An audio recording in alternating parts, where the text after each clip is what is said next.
listening to the Spirit Podcast.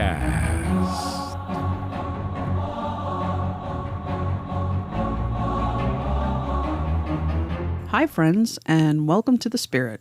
I'm Beck. And I'm Steph. Hi, Steph. Hi, Beck. Today's show is about... Anhills. Anhills. Not anthills. The anhills. Angels. Yes. January seems to be the month that a lot of people are leaving and transitioning. Some of our guests have lost people in January and grieving the loss of her son, Christina Tracy. If you remember that episode, she just lost her mother. And so we want to send out our love and prayers to her. Rachel Sweeting, another guest on our show, lost her mother as well as our guest Vivian. She just lost family members in South Africa. And most recently, my cousin Andrea just lost her son. So we just want to send our love and our condolences to all our guests and listeners who've lost a loved one and who are struggling with grief during this time. You know, our podcast is called To the Spirit for a reason. Not only did the spirits help to name this show, but it's a nod to them as well. And so my hope is that our dear listeners take a moment to think about those who you've lost and send your thoughts and prayers to them when you can. Because Steph and I learned that spirits need those thoughts and prayers as much as we do. It's as if we are performing miracles for them from this side of the veil by doing so. I think that, we're all connected. They're with us. They're waiting for our responses and our prayers. Some need prayers to move forward. Some are already in heaven, but they're always around us and they're probably communicating with us like all the time. But it seems that our life on earth is like you said, we're in a veil. Yeah. I think that every show we do, when we speak about these things, it puts out that love and that connection between us here on the 3D plane and those we've lost. And I think this ties in with angels in a way, because we do have guardian angels, right? Yeah. And they're around us all the time. Yes. And I think a lot of us forget to say, hey, thanks for being there. Thanks for saving my ass. I know. I feel like I know of a few instances myself where I feel like I had that type of intervention. But I'm sure that there's a lot more that we don't know, and that when we get to have, like, wow, that an angel caused this or an angel caused that. Maybe to put us on the right path, especially because we have a free will. They can't interfere too much. They have to watch us do all these crazy things. It's true. I bet you mine are like on edge, smoking cigarettes. Well, we do know that angels are non-denominational. Some people think that angels are tied into religion, but all religions know of angels and speak of angels in their texts. I think that they've been revealing themselves to people from the beginning. From the beginning. And so people, I think, intuitively know this. I know there's an instant where there's a woman, her name is Saint Mary of Agreda, Spain, and she actually was a mystic, and she bilocated to, she was from Spain, bilocated to like South America to a tribe. Mm-hmm. And they never saw anything like her. She's like fully dressed religious person, like a nun. She had met this tribal woman, and she goes, "Are you an angel?" Mm-hmm. And St. Mary of Agreda said back to her, "How do you know what an angel is?" But she knew. I think people know in a way. An angel is a supernatural being in various religions. The theological study of angels is known as angelology. Am I saying that right? Angelology? I guess so. Yeah. Abrahamic religions often depict them as benevolent celestial intermediaries between God or heaven and humanity. Other roles include protectors and guides for humans and servants of God. The angelic realm has different kinds of angels. I knew of all, the choirs of angels. Oh, you did? Yes. I've always known about it since, I've practiced my faith, but I've never really read about each individual, what they do. Right. Why they're titled this way and what they look like, because I knew that the seraphs were serpent-like. I've heard that, but I didn't really get into it. And they're also looked at as like a flame, so they have a lot of fire. This is the seraphim? The seraphim, yeah. Okay. I just find that very fascinating that in a Christian culture, which really tries to be so ordinary, I think, in so many ways, and not get involved in the weirdness of things, it's a really weird... It is weird. ...thing to read about. And I was like blown away by this. I'm like, wow, another strange thing that it seems, I think Christians try to ignore. Well, can you tell us reality. the difference between a seraphim, a cherubim, archangels, and fallen angels? Do you happen to know that? I mean, we can go down Let's go down it then. The angels are organized into 3 hierarchies and 9 choirs, and each hierarchy contains 3 choirs. The hierarchies do not have cool names, but the 9 choirs do. So the first hierarchy is the seraphim, the cherubim, and the thrones. What do you know about that stuff? Okay, so the seraphim, literally translated burning ones. The word seraph is normally a synonym for serpents when used in the Hebrew Bible, and mentioned in Isaiah. Seraphim are the highest angelic class, and they serve as the caretakers of God's throne and continuously shout praises, holy, holy, holy is the Lord of hosts. The whole earth is full of his glory. That verse right there is read in the Mass. Now, what is a cherubim? Well, this is where it gets weird. Cherubim, because a lot of people think cherubs are those little like babies. Angels. Those are called something else like putti or something like that. But cherubim have 4 faces. One of a man, an ox, a lion, and an eagle. Now later, with the New Testament, those are the symbols of the 4 evangelists that the church picked for them. They have 4 conjoined wings covered with eyes. So imagine a bunch of wings with eyes all over it. Okay, this is already starting to sound like a Evil Dead movie or something. And they also, it said in Revelation, appears to describe them with 6 wings like the seraphim, a lion's body and feet of an oxen. Cherubim guard the way to the tree of life in the Garden of Eden. So that's like, I guess that's who Adam and Eve had to get banished from. Horrifying the garden. creature with like different faces and a million wings. And yeah, they also guard the throne of God. I'm like, does God really need guards?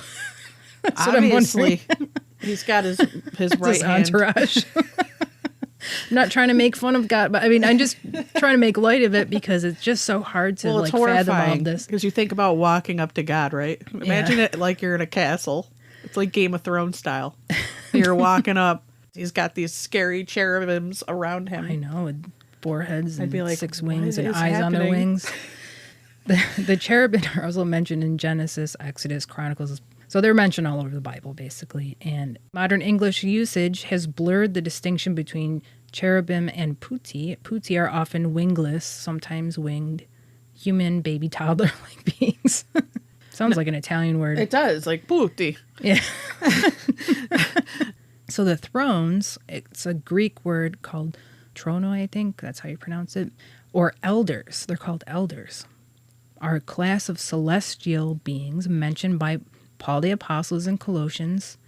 They are living symbols of God's justice and authority and have as one of their symbols the throne.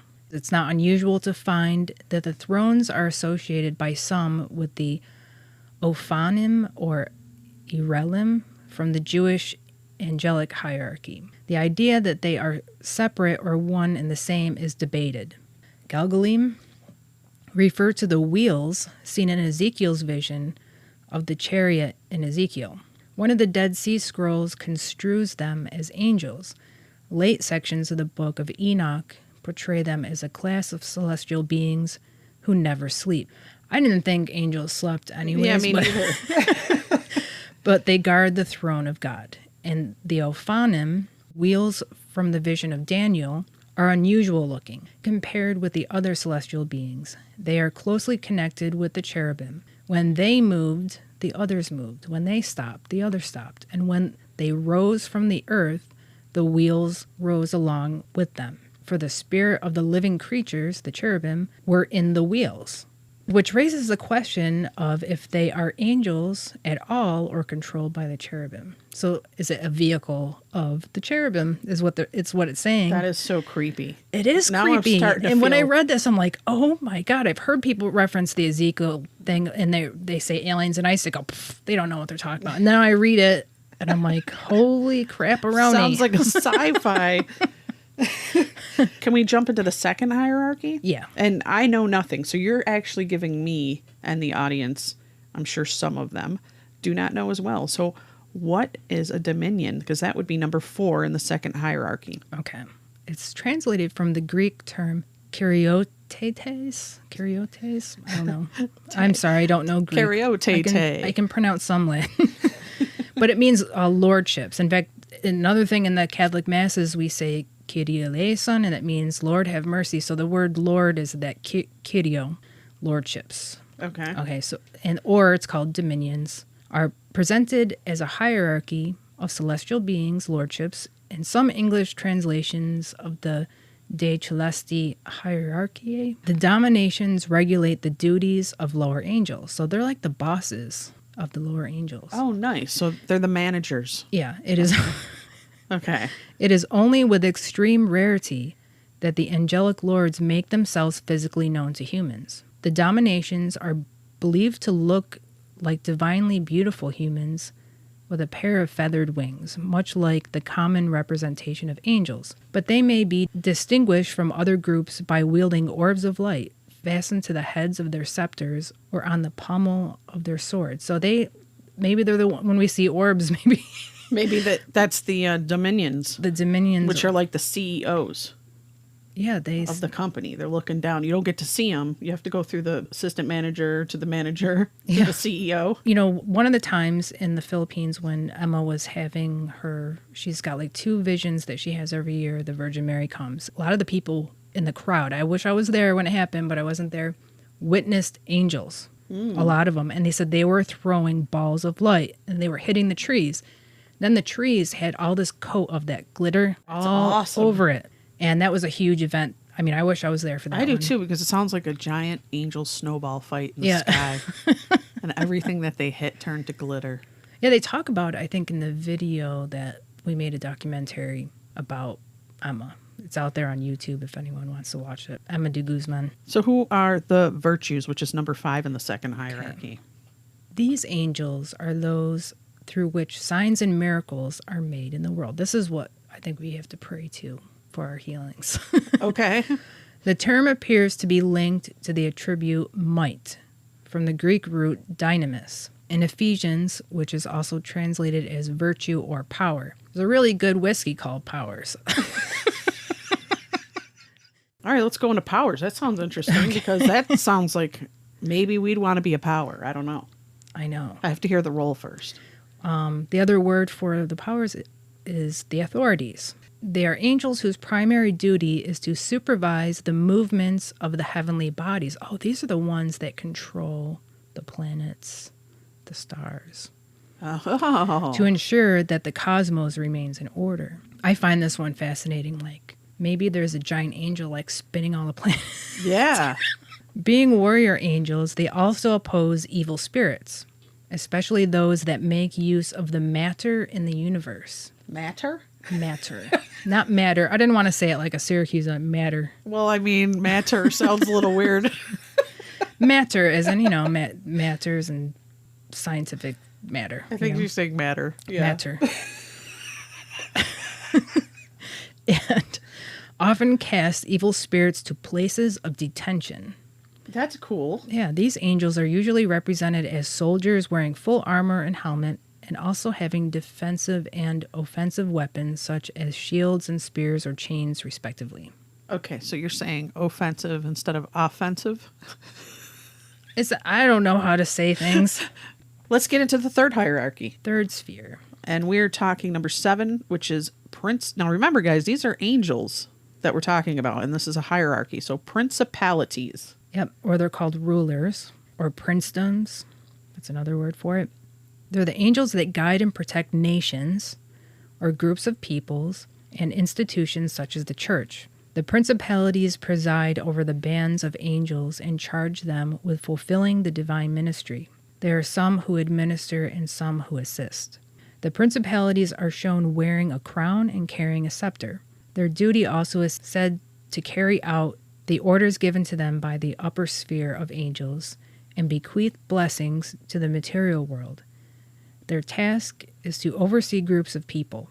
They are the educators and guardians of the realm of earth, like beings related to the world of the germinal ideas. They are said to inspire living things to many things, such as art or science. Okay. I find this fascinating, too, I had always heard in my religious life or whatever that there's angels that are assigned to a country. I didn't know that. And probably to each city. Probably, I don't think Syracuse has any. No, we got no angels here. I think he left. He gave up a long time ago. Well, the next two in the hierarchy, I think most people are familiar with. Archangels and angels. Well, I think angels, as in like our guardian angels, are assigned to us. Right. You know, and they seem to be like a personal protector. Yeah, I think archangels help us too. But they're higher on the They're higher. echelon. I think that they're the ones that take on the big problems like Satan and his minions or whatever, you know, they're combating. Many people call the archangels in for things like lawsuit cases or healings of some sort. Saint Raphael is the archangel. That's the one that you pray to. I do for health, and he's come through. He's my homeboy. I've prayed a lot to Saint Michael the archangel. I think he's the most well known. He's the warrior angel. Yeah, even my middle name is Michelle, so I've adopted him as my patron saint in a way. Not that my parents had that intention, but there's a lot of Michaels in our family. We seem to keep on carrying that name for some reason. I don't think it's intentional. And I really do have a devotion to him. I pray to him a lot. Yeah. And I don't even know why I say him, because they're not really males or females. They're just looked at as male or female. They're depicted that way. Depicted, yeah. Yeah. And you do think of them in a male-female way, but I think that's just the human condition. Yeah. So when they appear on Earth, angels may be in either human or heavenly form. And they may visit in disguise, looking just like human beings. Or they may appear as if they've been popularly depicted in art as creatures with human faces and powerful wings, often shining with light from within. They guard people. They're assigned to keep us from danger. Stories about angels rescuing people facing perilous situations are popular in our culture. Some people from religious traditions like Catholicism believe that everyone has a guardian angel, divinely assigned to them for their entire earthly lifetime. I believe that. Yeah, I think everyone has one or even more. Some have more, I would guess. I don't know. I personally think we just have one, and then we have a team of spirits that are with us. I think we have a lot more going on than... I think we're all guaranteed one. We're guaranteed one. but there could be more. Could be. I mean, I have heard stories of... Actually, I have a story. Okay. So I got into this book about angels at one point in my life, and it just so happened the timing was coinciding with me traveling across the country with my mother, and I was learning about these angels. There's thousands upon thousands of angels, and you can call upon these angels to help you with things. It's interesting. You can't demand of them, but you can ask them. So you can say, can I have a parking angel help me find a parking spot? And bam, you'd be surprised at how many times that works. Or can I have a shopping angel help me to pick out the perfect back brace? I don't know. I'm just, I'm winging it here. The perfect back brace? Okay, the perfect... the perfect back support, let's say, for like a car. I don't know. That was very random, wasn't it? That was pretty random. Okay, can I have a shopping angel that can help me pick out the perfect tablecloth? It could be for anything. Why wouldn't, Yeah, and help him have you pick out a bra? You yeah, never right? know. And then that shopping angel comes in, bam, all of a sudden there's this perfect bra hanging on the rack. And you're like, wow, I would have overlooked that, but it's hanging right in front of my face. So my mother and I were calling upon these angels the whole road trip. We were taking 1,500 miles from New York to the West Coast. And as we were driving, we were calling upon our angels left and right. And as we called upon them, things were just magically happening. Like we were finding rock star parking spots, or finding a place to eat, or a place to sleep for the night that wasn't sketchy. It would just divinely be just there. Throughout the trip, I kept having to stop and put air in one of my tires on my van. And my mother was getting a little worried, like, maybe we should have that checked out. And I said, don't worry about it. I just had it checked out before we left. Everything's good. Needless to say, I kept pulling off, putting air in the tire. Now we're going 80, 90 miles an hour through the Midwest. Sheer rock cliffs through Utah. I mean, we're going outside of mountains at high speeds. And we make it all the way back home. My tire decides to finally give. So I bring it in to see if we can plug the hole. And the mechanic says to me, you need to come in and see this. And I went in and looked, and he showed me a plug. I had been driving across the country and back with a plug in the tire that was coming out of the tire. Like, it was almost out. All it would have taken was one good jolt, and that tire would have blown, and we would have probably flew off the side of a mountain. But I honestly think, from saying prayers and asking for the angels to guide us and protect us along the journey, it saved our asses.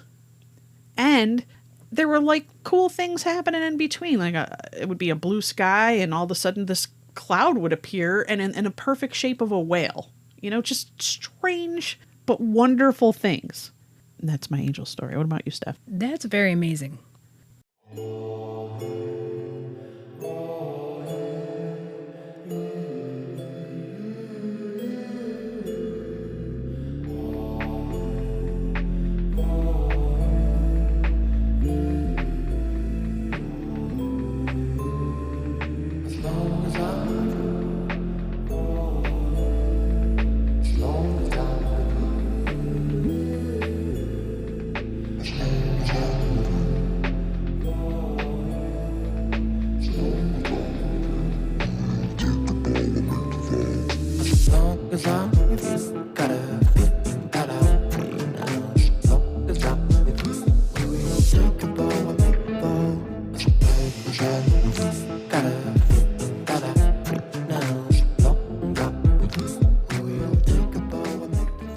I have a few things that have happened, but the most recent one was only a few years ago, and I was really down. I was really struggling with my faith about things. And then I came across on YouTube, who's the angel woman from Ireland? It's like, is it Lorna something? Lorna or Gabrielle or something like that? She's got such a peaceful voice. I was really into listening to her because she had such a soothing voice. I was really trying to catch a spark of faith or something. So I was listening to her for a good 2 weeks. Like every day I'd find something that she was doing on YouTube. Lorna Byrne, that's right. So what happened was I had just gotten a new car, a new used car. I had the tires that came with it. And what I didn't know is that they were actually pretty bad. It passed inspection, but I think that they were down to like nothing, you know? Right. By the time I was using it, they were bad. And I didn't realize it. Before I get into that, I wanted a sign. And she had talked about in one of her videos getting a feather as a sign. Yeah. And this has happened to some of my friends before, very miraculously. These feathers came. One of my friends found a feather in her freezer. Like, where did this come from? And it was the most unusual looking feather I'd ever seen. So I believed in this. I thought, all right, I need a sign. So I was going to go shopping. I put my groceries in the back seat, and there was a feather in my car on the floor. And this is probably the day after I wanted my sign. I was like, where the heck did this come from? Couldn't figure it out. It looked like an ordinary, but it was white. It looked like an ordinary feather. It was maybe 4 inches long. I'm thinking, no one sits in my back seat because I rarely have anyone in my car.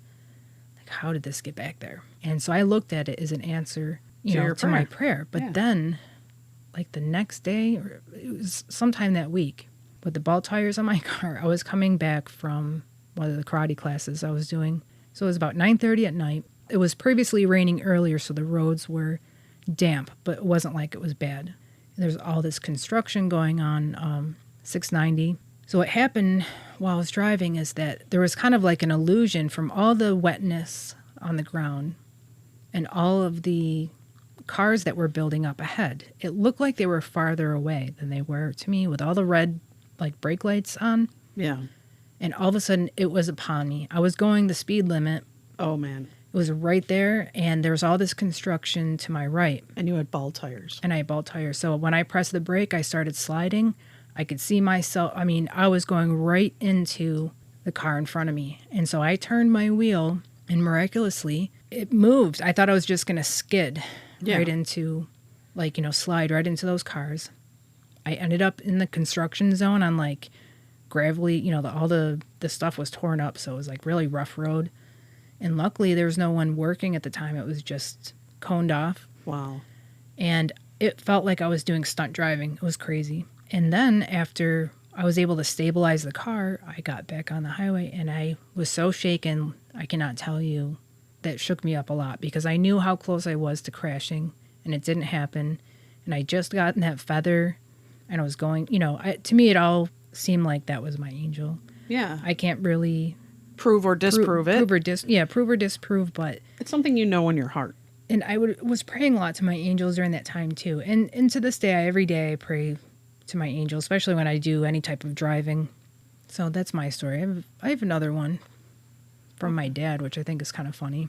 He had a priest friend of his that Becky's met before. His name was Father Regis. He was actually the exorcist priest of our diocese. Mm-hmm. He used to go into my dad's work during lunchtime and do like a prayer group with everybody that wanted to come. It was his birthday, one of the days that he showed up, and everyone before, he came had put money together to get him a gift. So they bought him a statue of an eagle. I guess it was really beautiful. So Father Regis was, super, super thrilled. It's just so random to buy a statue of an eagle. Was there? Because he loved eagles. Oh, okay, that makes sense. Yeah, no, he loved eagles. Okay. And, did you say that before and I missed it? I think I said that. Okay, sorry. So when Father Regis left and he was on, my dad went on his break, and at the time where he worked, it was in the basement of a mall. It was actually a news, I don't know what you call that. My Studio? Dad, yeah, news studio. And it was temporarily using the basement of the mall so that before they moved into their main building. And so you could smoke in the mall at the time. My dad's a smoker, or was a smoker. And so he goes out into the mall to light up a cigarette, and he used a Zippo lighter that you had to put flint in. And when he went to light a cigarette, it needed flint. So he gets his flint out, and they're really tiny. I don't know if anyone's had to deal with those. And stick it in the Zippo lighter, and he dropped it on the ground. Now, flint is gray color. The rug was gray color. And my dad's like, this is my last flint. And you know how smokers are. They freak out Yeah, when man. they don't have their cigarette. So he's looking on the ground for the flint. And all of a sudden, he said a hand came over his shoulder, like literally like right over his shoulder. He says, here you go. He goes, I have eyes like an eagle. And he's like, wow, thanks. He grabs it. And he said he turned around and there was nobody there. So his angel was condoning smoking. Yes, that's what and I'm telling you right now, that's what my dad believed. He never attempted to quit. His angel was like, you know what? He's a lost cause. Let's just give him the flint. Give him the fire. We all know smoking is like, it quells the spirits. It's a natural smudge effect. The next thing I want to talk about is St. Michael the Archangel. There's places in Europe that are dedicated to St. Michael the Archangel. I'll speak of where they are in just a moment. One of the ones that I had gone to myself is in Italy. It's in southern Italy, and I think it's in Puglia. They call it St. Michael's Cave. I guess that's the English way of saying it. It was in the year 490, so this is a long time ago. Beginning of Christianity in a way, only a few hundred years old. But a nobleman in a small village lost his best bull in his herd. He went searching for him and found the bull kneeling in a deserted cave. The cave was inaccessible, and so in order to scare the bull out of the cave, he shot an arrow. But instead of the arrow doing what he wanted it to do, it actually came back at him. Almost like, I don't know, if it was like... A boomerang. Yeah, he says it, and he thought it was so unusual, he told his local bishop. And so the bishop, uncertain of whether this was divine origin or not, ordered 3 days of prayer and fasting. And St. Michael then appeared to the bishop, and after that, the bishop still had doubts of what happened to him, thought maybe he dreamed it or something. A few years after his vision of St. Michael, there was a threat to the diocese that it was to be annihilated by pagans, which there's a lot of non-Christians around at that time because Christianity wasn't huge. And it said St. Michael again appeared to the bishop and promised that the city would be spared if the townspeople would attack the enemy in faith, and it was spared. So they had probably a battle. And even after that, the bishop had doubts and still did not have a church built on the site of the cave, but it was constantly on his mind. So following a year of the anniversary of the apparition approached, he appealed to the Pope for guidance. The Pope ordered the bishop, along with other bishops and priests, to go to the cave for 3 days of prayer and fasting. Not wishing to go into the cave, the bishop prayed at the entrance, and then on the third day, St. Michael appeared again. And St. Michael said to him, I am Michael the Archangel, and I am always in the presence of God. I chose the cave as sacred to me. There will be no more shedding of bull's blood. So they must have been doing sacrifices in there or something. Where the rocks open widely, the sins of men may be pardoned. What is asked here in prayer will be granted. Therefore, go up to the mountain cave and dedicate it to the Christian God. So he ordered the bishop to enter the cave, telling him that it was not necessary for him to consecrate the cave since St. Michael had already done it. So that's kind of amazing in itself, because each bishop, when they build the church, they have to dedicate it to God. That's consecration. They're saying you don't even have to do that because St. Michael already, just by his presence, made it a holy place. So I got to visit this place. It's way up high in the mountains. Everything is whitewashed. It's almost like Greek islands. You have to go down these beautiful steps. It's very unique looking. And it was run by a religious order that were from Poland. And they were very strict. If you even made any type of noise in there, they'd tell you to be quiet. Like librarians? Yeah, I think they looked at it as this is a very, very unusual place. It still had its natural form in there. There's just some aspects of it that look like a church. I thought it was a really cool place. I felt really lucky to get to go. So the unique thing about this, which I found out just not too long ago, is that there's these places just like that one, very similar in some way, dedicated to St. Michael the Archangel. And they form a line.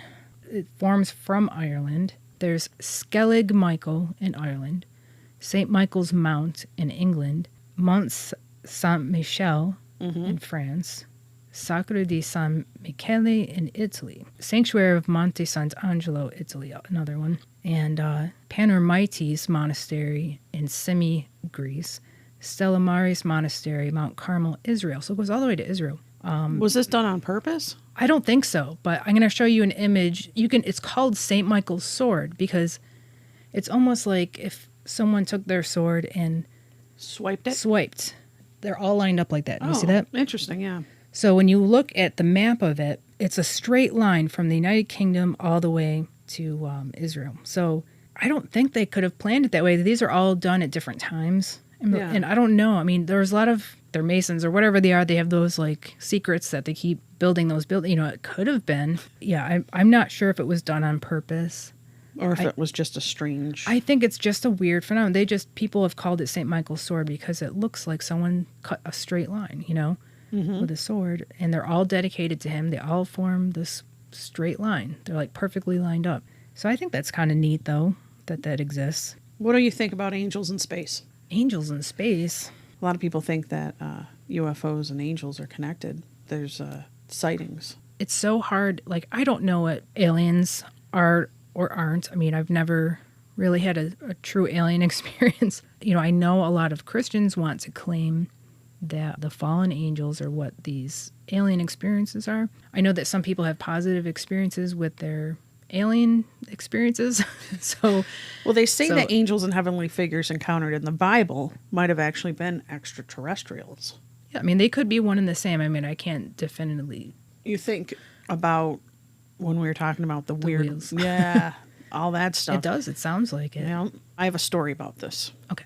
It was a Saturday morning in Mariposa, California, and Lewis had to work that day. The air was fresh from a cool rain the night before, and the morning sky was bright with a few scattered clouds. I was heading out to my car in the back parking lot of the apartment complex where I lived when I noticed someone kneeling next to my car. This person saw me and quickly stood up holding a crowbar. The young man was quite obviously startled by Lewis's interruption, and although Lewis sensed the boy was up to no good, it hadn't yet hit him what he was doing. Then Lewis looked through the passenger window of his car and saw that the steering wheel column had been stripped of its cover. He realized that this young man was trying to steal his car. I asked him what in the hell he was doing. He gave me a lame story about his friend's car being stolen last night and that my car looked like his friend's and so on. I didn't want to hear it. I told him I was going to call the police, which I did on my cell phone. Lewis dialed 911 and gave the dispatcher the address. He told the would-be thief that the police were on their way and warned him not to leave. The boy said he would wait for the police, but Lewis could tell he was waiting for the right moment to make a run for it. And if he did, I wasn't going to try to stop him because adrenaline was pumping and he had that crowbar, Lewis says. As Lewis was grilling the young man, trying to detain him, he began to notice 3 rather large clouds in a single file formation that were almost overhead. Then I saw it, he says, a shiny object exiting from the first cloud and entering the next.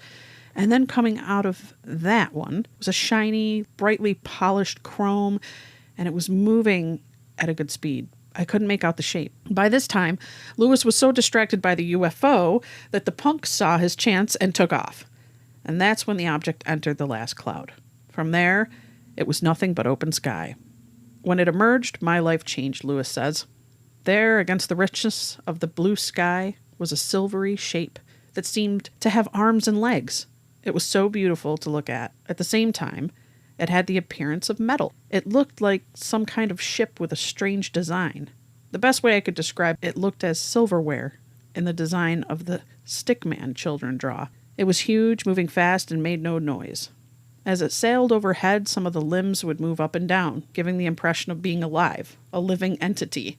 It made a couple of rolls, reflecting the sun in every direction. Beautiful, just beautiful, oh my God, beautiful. As it started to fade away from my view, I found myself short of breath, and with tears running down my cheeks, it had that much of an effect on me.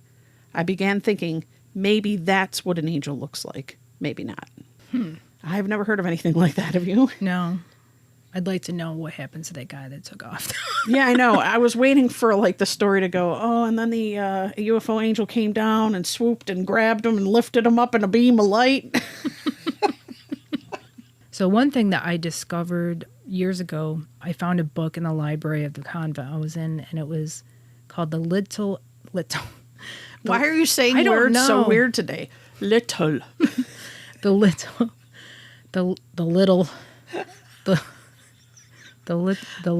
Arab. Oh, please, angels, help me. The little. Mary had a little lamb. It seems like I can't say it any other way now. She's called the Little Arab, and her name's Saint Miriam of, where's she from? Well, she was born in Jerusalem or Palestine, like 1840s. She was born. Her mother had miscarriage after miscarriage, and they were desperate, so they made a pilgrimage. They walked like 100 and something kilometers. I say kilometers because that's what they use in the story, but it's got to be 100 and something miles as well, because that's almost the same. I'm telling you weird details. Did they buy a loaf of bread on the way, or I'm sure they milk, stick of butter? Cotton and milk, stick of butter. So they made this pilgrimage to a holy site because they lived in, the Holy Land. So they had a lot of places they could go to. And they asked the Blessed Mother, if you help me have a child, if it's a girl, I'll name her after you, and I'll dedicate her to you. So that's exactly what happened. They had a miracle. And then after that, she had a son. So it was another miracle, except the parents died. It's unspecified what they died from. They were both sick, and one died first, the other next. And they were orphaned at she was 2 years old. Her brother must have been a baby. One sibling went to another family member. She went to another. She was a very mystical child from the beginning, and it could be because her mother had this miracle of having her after 12 miscarriages or something. So what happened was, out of a series of miracles, you really have to read about her. She's so unique. But she ends up becoming a nun later on through having really a lot of mystical but also hardships in life. And at one point, one of her mystical experiences was being possessed. Now, everyone has heard of being possessed by the devil. Someone having an unclean spirit that they have to go to a priest. She was possessed by her angel, and she would do unbelievable feats like levitations and flying. And this might sound scary to people. I never heard of this. It actually startled me when I read this. Because it sounds fantastical. It does, but except this is a modern saint in a way. She's not super... What's the time frame? She was born in the 1840s, so it's not that long ago. My own grandfather, this should be impossible for my age, but my dad's father was born in the 1880s. That's my grandfather. I never got to meet him because he died before I was born. That would be your great-grandfather. No, then. my grandfather, my dad's father. Well, your dad would be 100 now, wouldn't he? Well, my dad would be almost 90. He'd be 90 this year, I think. Somewhere in there. But his father was old. Okay. So it's not like he had a young dad, I'm saying it's not that long ago. And that it's that I know. It is though. But to me it doesn't seem like it. It's like if I can have a grandfather that's born that long ago. But I'm saying it's more modern. They had photography, but they had certain things that are modern. Did they catch her flying around on photography? I wish that they did. Well, she lived in a monastery, and they, these are people are basing their lives off of truth. They don't want attention. In fact, one of the monasteries she lived in were so torn because of her gifts that half the monastery couldn't stand her and the other half loved her. So it was a lot of pain and suffering for her. She could fly, basically, and they verified this. So it's only by an account. Obviously, There's no one in her life that could really document it that way.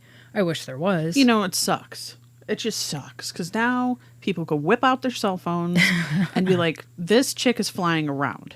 But back then, we had nothing to document. So it was all like word of mouth. Like, oh, she was flying around, flying up into the trees. Well, you know, it takes a lot of faith to believe in that stuff. We have all these wonderful stories. We have all sorts of angels. They guard people. They record deeds. You know, some people believe that they actually record everything that happens in the universe.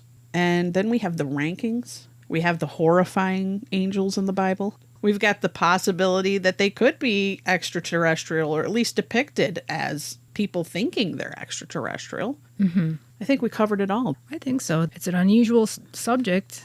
It's hard to, I mean, okay, maybe we didn't cover it all because there's a lot to cover. But for our little feeble minds, we did pretty good. Yeah. And if anyone has an angel story, email us your angel story. Maybe we can feature it on one of our next podcasts. I've actually been collecting emails and stories to share. And we have been receiving emails, which is wonderful.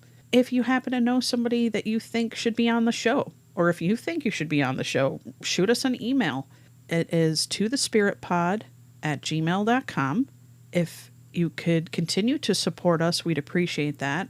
And you can support us by going to our content on Apple Podcasts and giving it a 5-star rating or leaving us a review. Subscribe to us on YouTube if you can't find us on you should be able to find us everywhere, guys. We thank our listeners, and we actually have had a few more countries come in to play. So hello, Iceland. Who else? You know how to say hello in Icelandic, but we had Philippines. Hello to Philippines. To the Philippines. I've been to the Philippines. Hello to Bolivia. And who else was new? We had somebody brand new that just popped in. Was it Nigeria? And hello to Nigeria.